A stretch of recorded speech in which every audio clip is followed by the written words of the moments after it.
Howdy, horror fans, and welcome back to Myth and Malice.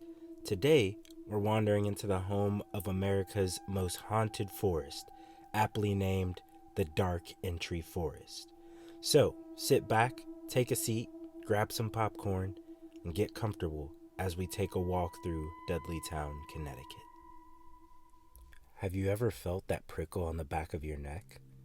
That inexplicable feeling that you're being watched when no one else is around? Well, they call it the Village of the Damned for a reason. A place where madness, suicide, and mysterious deaths have plagued its residents for centuries. Today, we're going where few dare to tread, into the heart of Dudleytown's Dark Entry Forest. But, I should warn you, some who enter these woods are never quite the same again. The story of Dudleytown begins in the mid-1700s, when the Dudley family, of course, descendants of a supposedly cursed English nobleman, established this small settlement in what was then the wilderness of Connecticut. From these humble stone foundations rose a small but industrious community. Logging and farming sustained the residents here, though never more than a few dozen families at its peak. But there was something off about this place from the very beginning. The land sits in a natural depression, creating what locals called a dark forest, where sunlight struggles to penetrate even at midday. The soil proved poor for farming, and isolation made life harsh. But was it just hardship that doomed Dudleytown, or was it something more sinister? According to local legend, the Dudley family carried a curse dating back to England. Edmund Dudley, their ancestor, was beheaded for treason under King Henry VIII in 1510. Some say his dying words cursed his family for generations to come, a curse that followed his descendants across the Atlantic to this very forest. The first strange occurrence came in the 1770s when Abiel Dudley reportedly went mad, ranting about demons in the forest. He was found one morning, standing in the center of town, clothes torn and covered in mud, screaming about eyes watching from between the trees, and whispers that crawl inside your mind. Within days, he had descended into complete insanity, confined to his home where family members reported hearing him conversing with invisible entities late into the night. Within the next few decades, an unusual number of residents died from what were described as strange illnesses. The town doctor's journals described symptoms that defied medical understanding at the time. Patients with skin that turned gray and papery, yuck. Unexplained paralysis that would come and go, and in one particularly disturbing case, a woman whose tears reportedly turned to blood in the final hours before her death. Others reported seeing dark figures moving through the trees at night, not quite human in shape, moving with an unnatural, jerking gait. Children would wake screaming about the shadow people standing at the foot of their beds. Crops withered for no apparent reason, and the soil itself seemed to reject any attempt at cultivation. Livestock died mysteriously, often found with precise, ritualistic wounds, perfect triangular incisions over vital organs with surprisingly little blood at the scene. And slowly, the people began to leave, or worse. Some who attempted to flee reported that the forest itself seemed to shift around them, kind of like the Blair Witch Project. Paths disappearing or leading them in circles back to the settlement. Others simply vanished while trying to leave, their belongings found abandoned on the forest trails. Those who remained grew increasingly isolated and paranoid, building strange protective symbols into their homes that can still be seen carved into the stone foundations that remain today. But it was what happened in the late 1800s that cemented Dudleytown's reputation as cursed ground. The crescendo of horror that would finally empty the settlement forever and leave it a place where even the most skeptical visitors report feeling an inexplicable dread. In the span of just a few years, Dudleytown witnessed a shocking series of tragedies.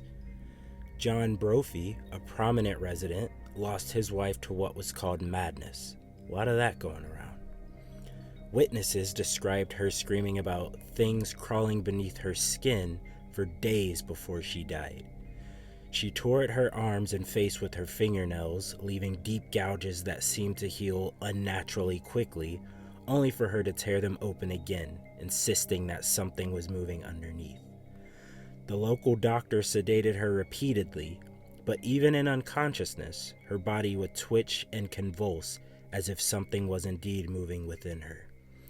Shortly after, all 3 of his children died unexpectedly, each on the same night, found with the same expression of horror. Their bodies were discovered in different rooms of the house, yet each died at precisely 3:17 a.m., according to the stop pocket watch of the eldest son. What few people know is that the children had been complaining of seeing their mother standing at the edge of the forest at night, weeks after her burial. Neighbors reported hearing them calling out to her in their sleep. Brophy himself was later found dead in a state of apparent terror, his body contorted in ways that medical experts claimed were physically impossible. His spine had bent backwards to such a degree that his head touched his heels, yet no bones were broken. The coroner's report, sealed by local authorities but later leaked to the Hartford Courant, noted that Brophy's eyes had turned completely black and his tongue had split down the middle, as if by some unknown force.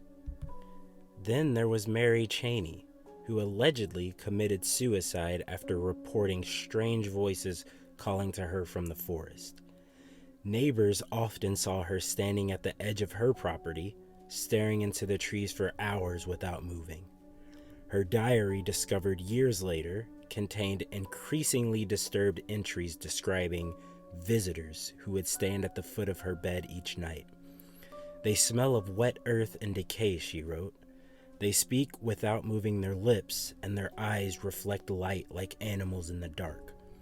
Her handwriting deteriorated with each entry, becoming increasingly erratic and interspersed with symbols that linguists and occultists have never been able to identify. Her final entry simply read, "They're coming for me tonight. They wear the faces of the dead." Mary was found hanging from an ancient oak tree, but the investigation revealed disturbing inconsistencies. The rope used would have been impossible for her to throw over the branch herself, as it was nearly 30 feet high, and more disturbingly, the ground beneath her showed no signs of footprints or disturbance, despite being soft mud after recent rainfall. Another resident, Nathaniel Carter, vanished without a trace while walking home one evening. Searchers found only his lantern, still lit, and a trail of footprints that simply stopped in the middle of a clearing, as if he had been plucked from the earth. What most accounts leave out is that the footprints themselves changed as they approached the clearing, becoming deeper and more widely spaced, suggesting Carter had been running in terror from something. Dogs brought in to track his scent refused to enter the clearing, backing away with their hackles raised. Most disturbing of all, 3 search party members reported hearing Carter's voice calling for help from different directions within the forest, though no trace of him was ever found.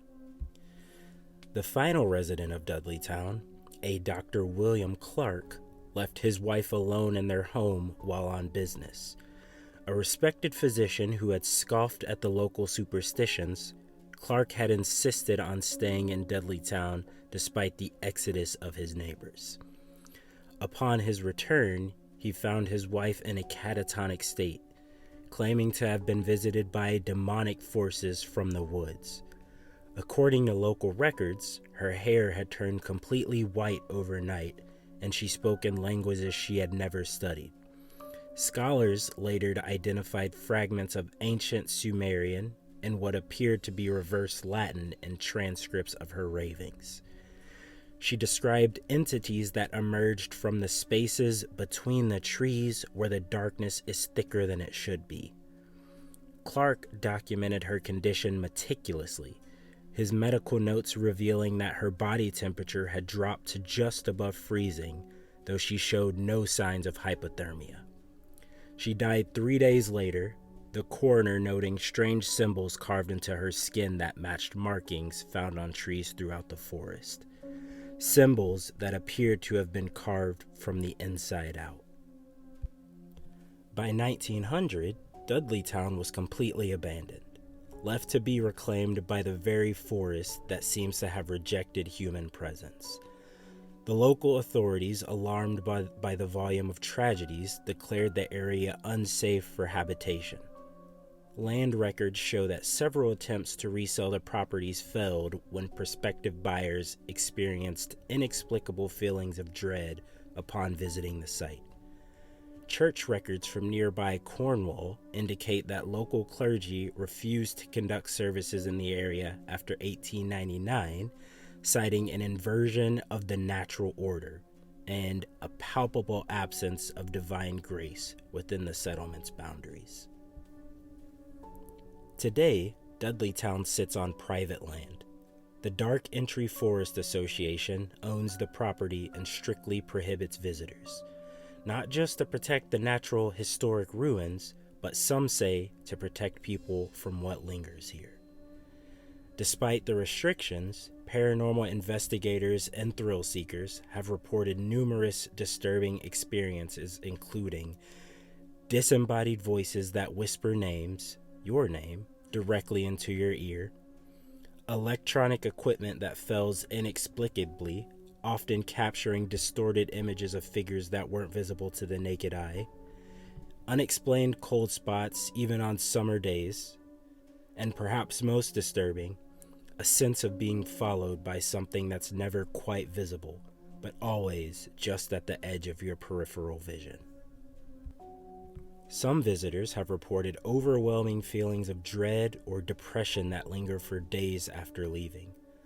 Others claim to have been physically pushed or scratched by unseen forces. One investigator in 2018 was hospitalized with 3 deep lacerations down his back that doctors described as not consistent with any known animal. Another paranormal investigator recorded EVPs that, when played back, seemed to repeat one phrase over and over: "Leave this place." You don't have to tell me twice. When analyzed by audio experts, they discovered a second voice, much quieter, whispering, "It's too late for you." As dawn breaks, it's easier to see how nature has reclaimed what was once Dudleytown. And in the light of day, some researchers offer more scientific explanations for the Dudleytown curse. The geographic depression means less sunlight reaches the forest floor. The soil contains high concentrations of lead, from old mining operations, which could have caused neurological symptoms mistaken for madness. Isolation and intermarriage among a small population could also explain genetic issues, and harsh living conditions certainly contributed to the settlement's decline. But these explanations don't account for everything witnessed here, and at the end of the day, there's no denying that something is different about Dudleytown, something that gets under your skin and stays there.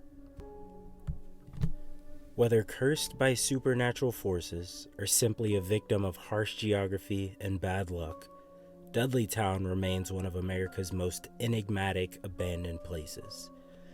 The forest has reclaimed these ruins, burying the tragic history beneath decades of growth. But those who ventured here know, some places hold on to their past. Some places remember. As for me, I'm not entirely sure what to believe. But I do know this: I won't be spending any time in Dudleytown anytime soon. And if you're thinking of visiting Dudleytown yourself, I would caution you to reconsider. The forest is private property that is heavily patrolled, and trespassers are unfortunately prosecuted. Besides, some things are better left undisturbed, and sometimes they follow you home.